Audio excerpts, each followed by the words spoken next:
Всем героям большой привет! С вами на связи Импреза. Сегодня хотелось бы обсудить чокнутого техника. Этот обзор ремастер. Обзор на него уже был, но, соответственно, по ряду причин решил все переделать в новом качестве, в хорошем и со свежим мнением и так далее. У нас обзор будет полный, будет Эва. Мы все посмотрим, все изучим и все разберем. Герой у нас с вами открывается за 1 000 000 монет.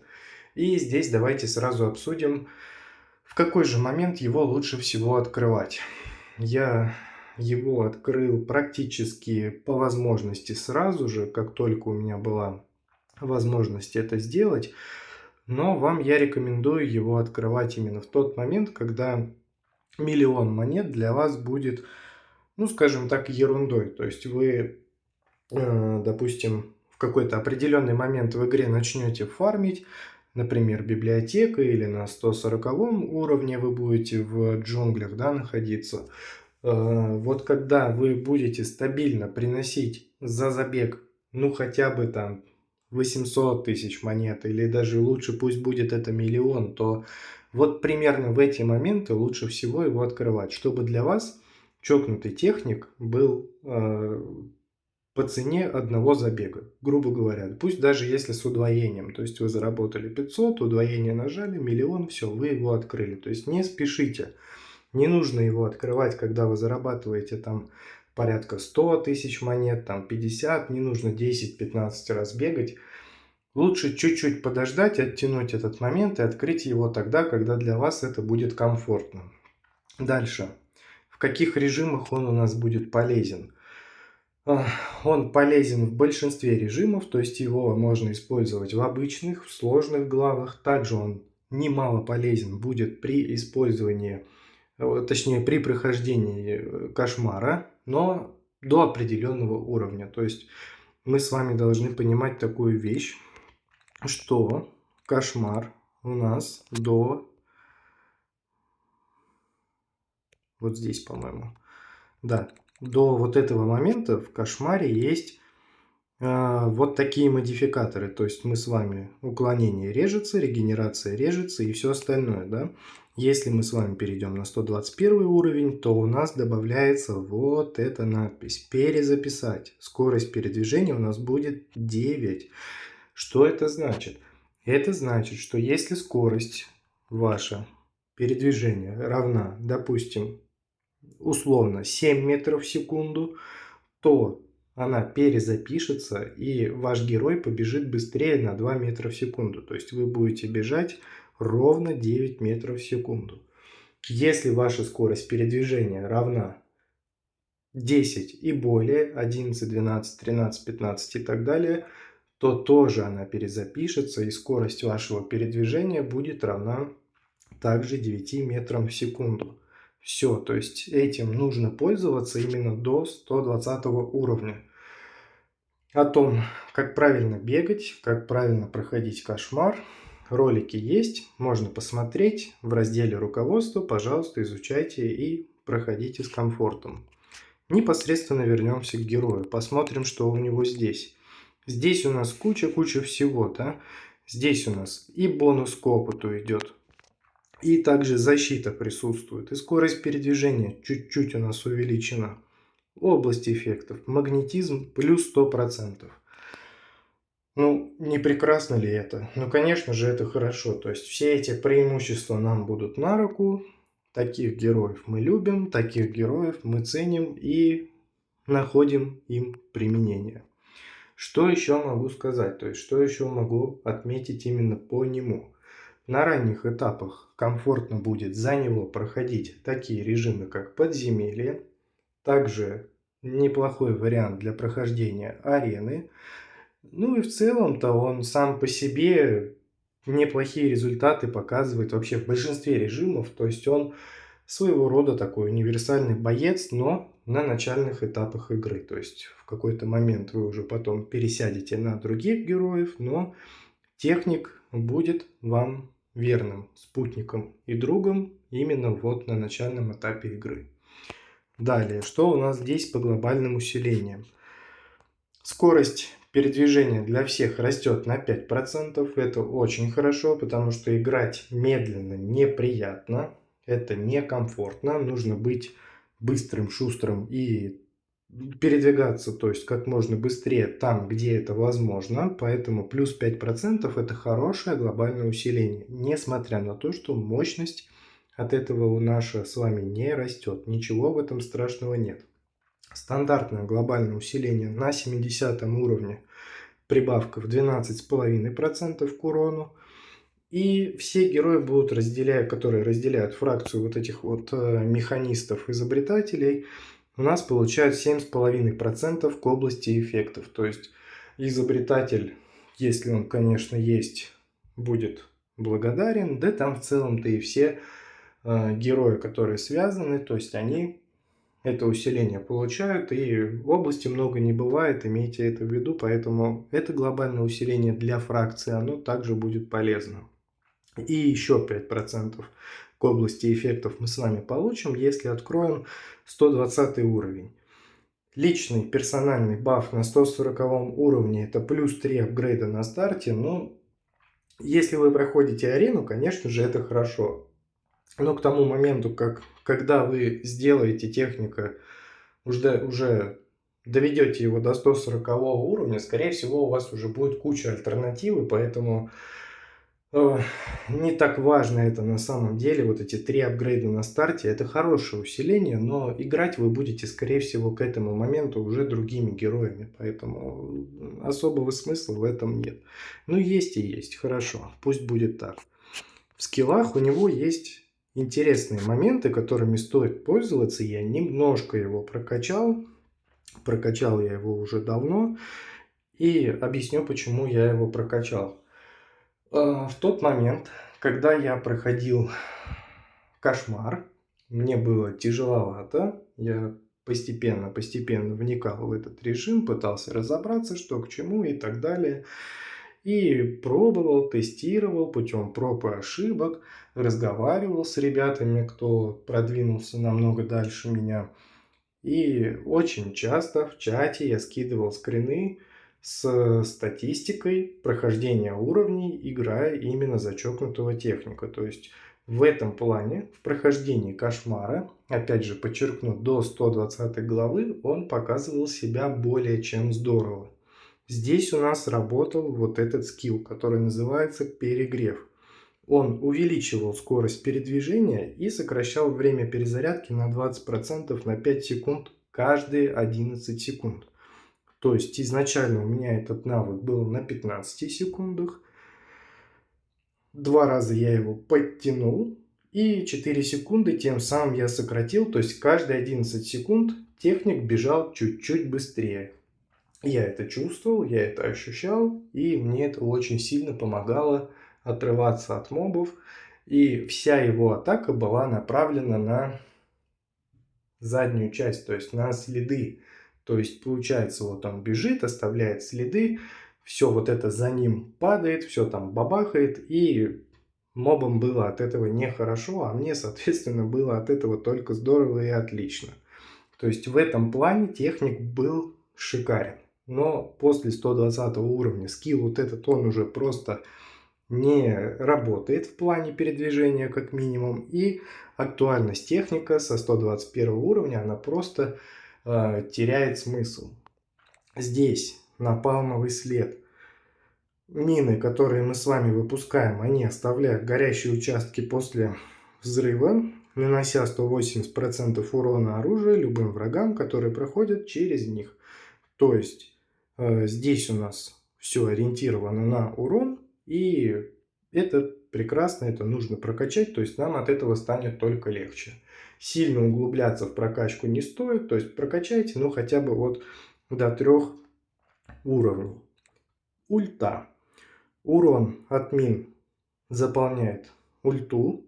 Когда она будет заполнена, у нас за спиной появляется гатлинг, который наносит 1200% урона от оружия. Ну и, соответственно, этот уже скилл я не стал прокачивать, потому что кошмар я проходил за счет того, что понавтыкал туда кучу камней на передвижение и вот старался просто убежать. То есть проходил не уроном, а проходил именно вот бегом. То есть камни давали прибавку к скорости передвижения, меня это сильно выручало, и я думаю, что вам это тоже поможет, если вы находитесь на этом этапе. То есть, если вы сделали сейчас вот обычные сложные главы, вы дошли до 200 главы, у вас режим кошмар открылся, соответственно, техник вам поможет, если нет никакой альтернативы, потому что какие-то герои требуют прокачки, какие-то требуют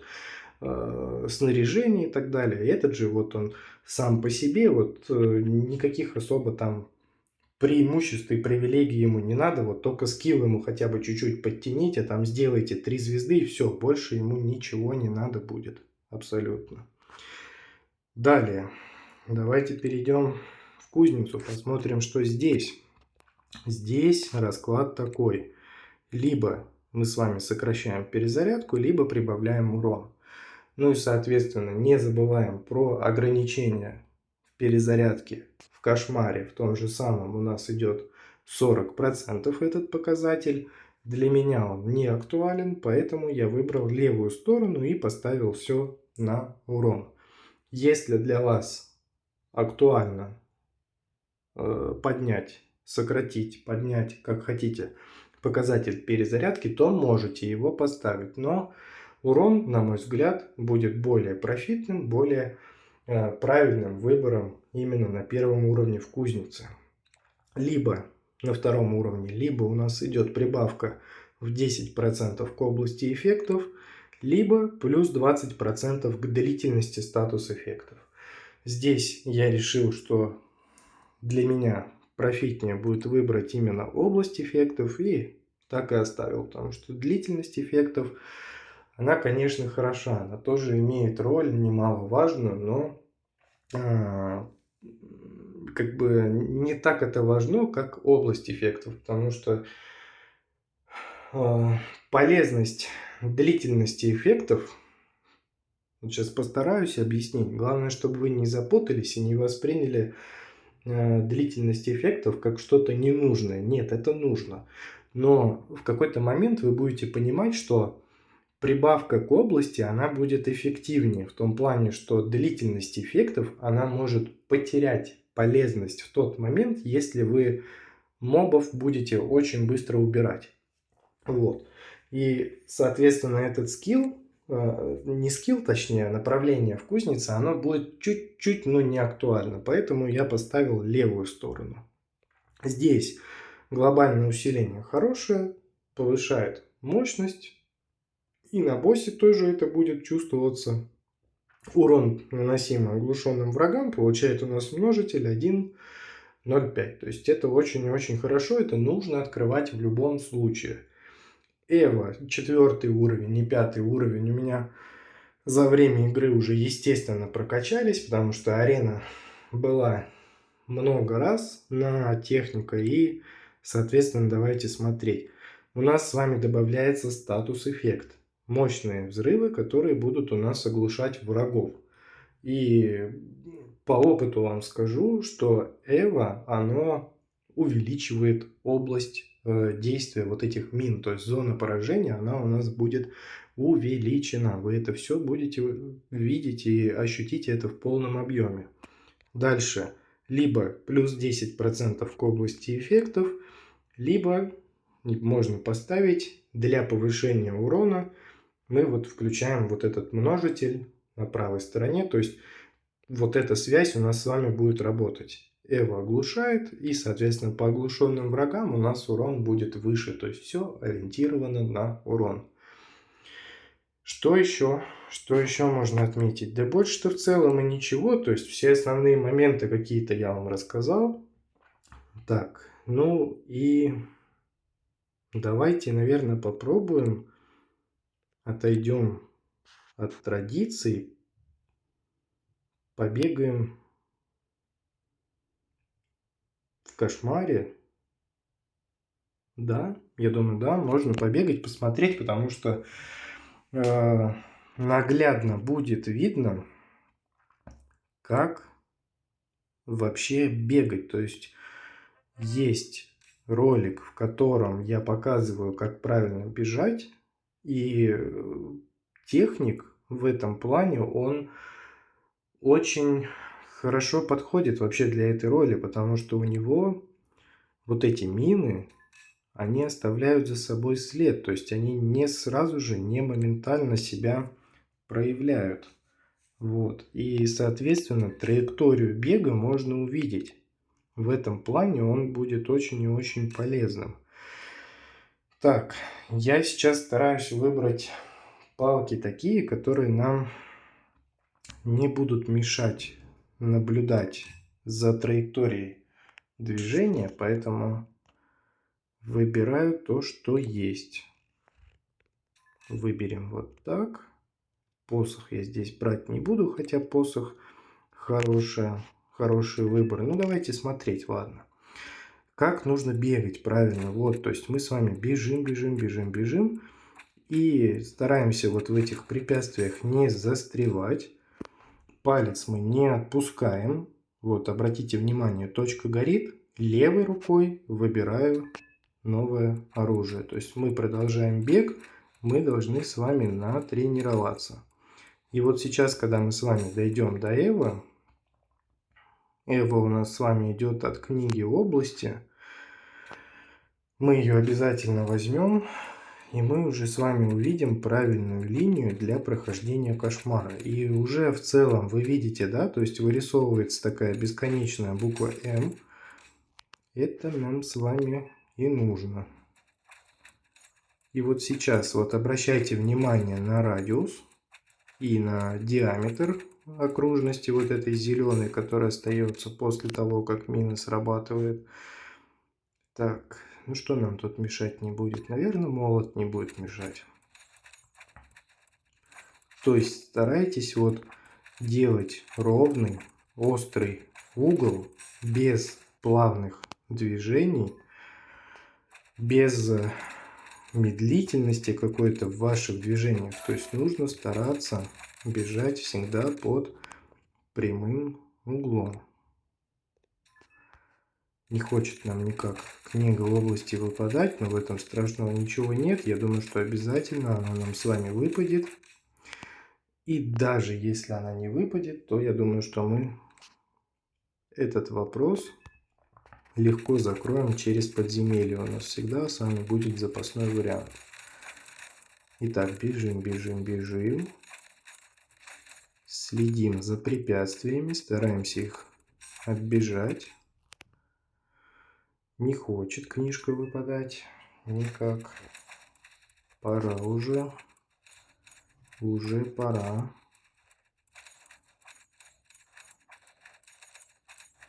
Выпадет, обязательно выпадет.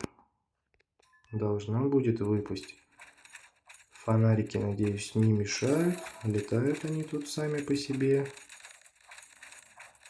И это хорошо. Нам самое главное видеть и наблюдать за траекторией бега.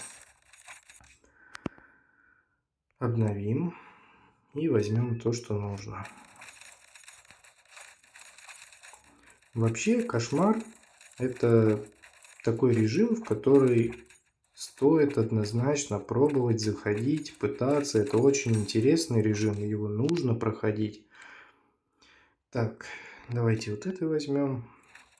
Его нужно проходить обязательно, потому что награды в этом режиме за первое прохождение каждой из глав очень и очень хорошие.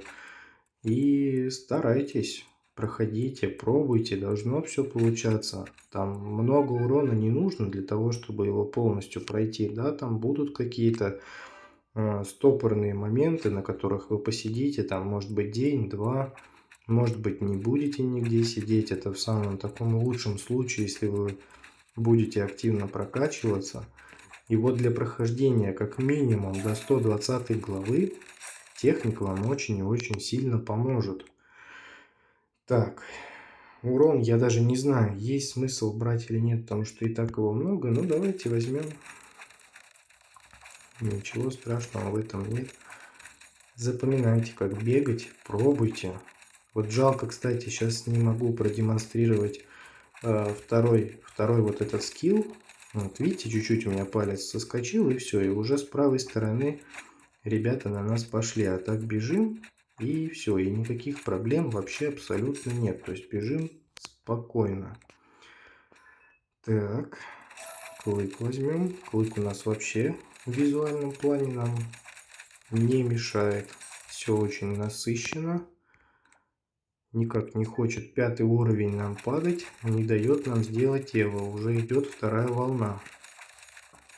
Осталось 3 минуты. Птички тут тоже нам мешают. Пытаются. Вот сейчас область у нас прибавится чуть-чуть. Уже полегче станет. Ну, тут, конечно, сложностей никаких не ощущается. И вот долгожданная Эва. Большие или большие, ну да, большие, скорее всего, большие мины. Более мощные взрывы, которые оглушают врагов. Поехали. Давайте просто вот понаблюдаем. Ага, видите, то есть у нас поменялась немножко частота их выпадения. Они теперь у нас плотненько вот так вот друг к другу прижаты. И самое его главное преимущество в том, что в зону поражения попадают все те мобы, которые у нас с вами находятся позади техника. То есть это для нас очень и очень важно. У нас спереди на нас никто не бежит. Ну, хотя, если быть откровенным, то не так уж это, конечно, и актуально. Потому что есть вот этот ползунок, который можно включить, что техник у нас будет поворачиваться к мобам самостоятельно. То есть автоприцел вот этот будет работать. Но и без автоприцела у нас все равно мобы будут, получается, за спиной, и мы все равно будем весь фокус урона у нас все равно будет уходить именно на заднюю сторону, поэтому в этом плане, конечно, техник, он просто великолепен и прекрасен. То есть, если неким, не за кого, точнее, проходить кошмар, вам это будет огромным и огромным преимуществом. Да, мне кажется, даже можно просто стоять. И вот сейчас, когда никого нет, вот обратите внимание, должны быть вот такие острые, ровные углы, то есть плавных, давайте вот сейчас покажу наглядно. Вот каких-то вот таких вот плавных движений у вас быть не должно, потому что вот они, видите, вот они идут из-за этого справа.